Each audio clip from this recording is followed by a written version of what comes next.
Environ 10 millions de dollars, près de 9 millions d'euros blanchis via Twitch. Mais comment est-ce arrivé ?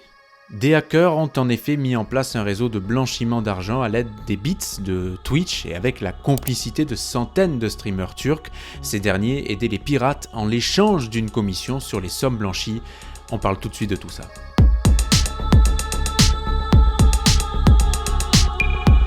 C'est une histoire vraie, hélas, et rocambolesque qui ne va pas aider Twitch à quitter le petit monde de la polémique dans lequel la plateforme est plongée depuis la fuite, entre autres, et vous le savez, de son code source. Cette fois, l'affaire est d'autant plus grave qu'elle implique directement des streamers basés en Turquie, un affront suffisant pour faire réagir des politiciens sur place, appelant la commission d'enquête sur les délits financiers, la Masak, à se saisir du dossier. Mais que s'est-il passé en détail ? Sachez que l'affaire de blanchiment d'argent dont nous parlons concernerait 2400 streamers turcs. Actifs sur Twitch, ils sont accusés aujourd'hui d'avoir coopéré avec des hackers pour les aider à blanchir quelques 9,8 millions de dollars, soit environ 8 millions et demi d'euros. À la question comment, nous disposons de deux éléments de réponse aujourd'hui. D'abord, on peut se demander d'où provient cette somme avoisinant les 10 millions de dollars. Les escrocs en amont étaient parvenus à dérober les données de cartes bancaires de victimes, dont on ignore aujourd'hui le nombre exact d'ailleurs, mais on peut facilement imaginer qu'elles doivent être des centaines.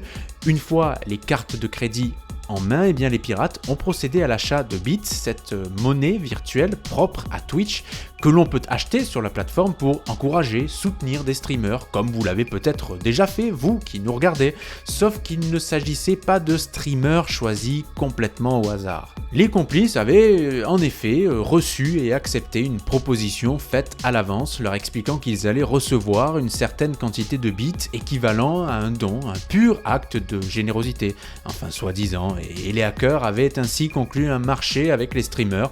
Les joueurs devaient remettre aux pirates la somme versée et en échange, ces derniers leur promettaient de leur laisser une gracieuse commission. Alors certains streamers ont rapporté des propositions leur permettant par exemple de conserver entre 20 et 30% des dons, sauf qu'évidemment il ne s'agissait que d'une manœuvre 3.0 si j'ose dire, de blanchir de l'argent en récompensant l'intermédiaire ayant rendu l'opération possible, à savoir le streamer.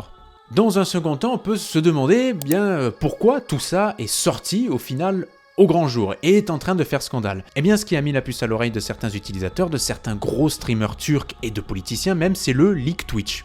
Et oui, si vous avez bonne mémoire les amis, vous vous souviendrez qu'outre le code source de la plateforme, furent révélées les sommes perçues par de nombreux streamers, leurs chiffres d'affaires, des Français même, Zerator, etc. On a eu toutes ces informations-là, et il se trouve que certains se sont aperçus, là je parle pour la Turquie maintenant, que des streamers à l'audience tout à fait confidentielle avaient gagné des milliers et des milliers de dollars grâce à ces fameux bits. Et alors même que Twitch ne verse que 1% des revenus en bits aux joueurs individuels, $1 gagné donc chaque 100 bits, certains streamers parvenaient à gagner jusqu'à $2000 par jour en n'ayant qu'une base, écoutez bien, de 40 à 50 viewers, ce qui est anormal. Et aujourd'hui, certains streamers se dédouanent, indiquant avoir cru que ce moyen de gagner de l'argent était tout à fait légal, ignorant d'où il provenait et pensant, sans se poser plus de questions que cela, évidemment, suivez mon regard, à de simples actes de générosité. Donc ici, le leak Twitch a eu un effet salutaire, salvateur, oui, je le disais, il a en effet mis sous les yeux les incohérences décrites et a permis aux langues de se délier. Grimnax, un streamer turc aux 300 000 followers, c'est pas trop mal quand même, a par exemple expliqué que la pratique du blanchiment ne date pas d'hier.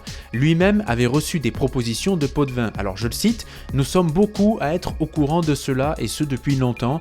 Nous avons entendu que les grands noms de la plateforme parlent de ce problème car moi-même et les influenceurs de niveau intermédiaire comme moi, ne faisions pas assez de bruit. » Oui, le blanchiment d'argent durerait en effet depuis 2 ans sur Twitch.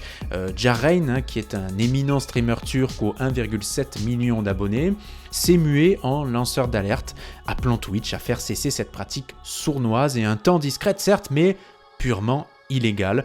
Gürsel Tekin, député turc et vice-président du CHP, le Parti républicain du peuple en Turquie, a rencontré le streamer Jarain et à l'issue de leur rencontre, il a déposé une mention au Parlement et demandé à ce que la Masak soit saisie. Twitch, de son côté, indique avoir pris des mesures décisives contre les comptes se livrant à des comportements frauduleux. Plus de 150 streamers auraient déjà été sanctionnés, on ne sait pas à quelle hauteur, rien qu'en septembre et en Turquie, a précisé la plateforme américaine.